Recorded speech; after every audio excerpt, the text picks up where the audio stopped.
Gözlərimə baxa-baxa yar ağlamaq xeyri yoxdur. Sənin bu eşqdə səhvlərin, günahların da çoxdur. Geri dönərək peşman olmuşam deyə üzr istəmə.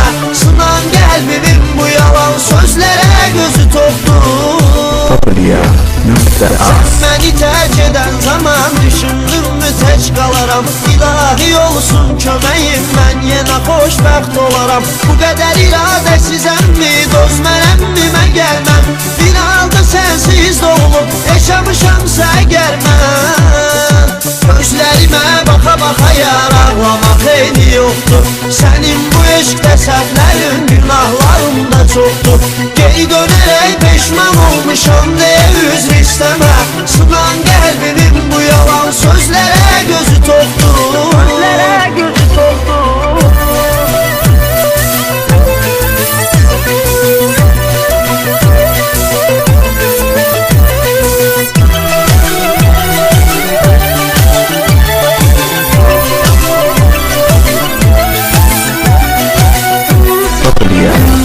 Yüreğime vurdun elə bir yara bağışlama səni. Mən bağışlasam da o biçare bağışlama səni. Fərək qara saçlarıma ətlə salsaq dəni. Həsretindən ölsəm də yenə də unudacam səni. Gözlərimə baxa-baxa yar ağlamaq xeyri yoxdur. Sənin bu eşqdə səhvlərin, günahların da çoxdur. Geri dönərək peşman olmuşam deyə üzr istəmə. Sınan qəlbimin bu yalan sözlərə gözü toxdur. Sözlərə gözü toxdur.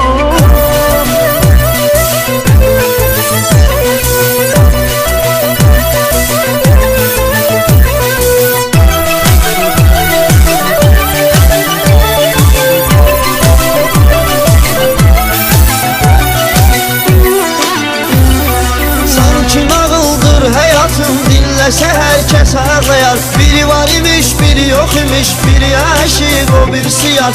Aşıqı öz yarı üçün hətta canından keçər.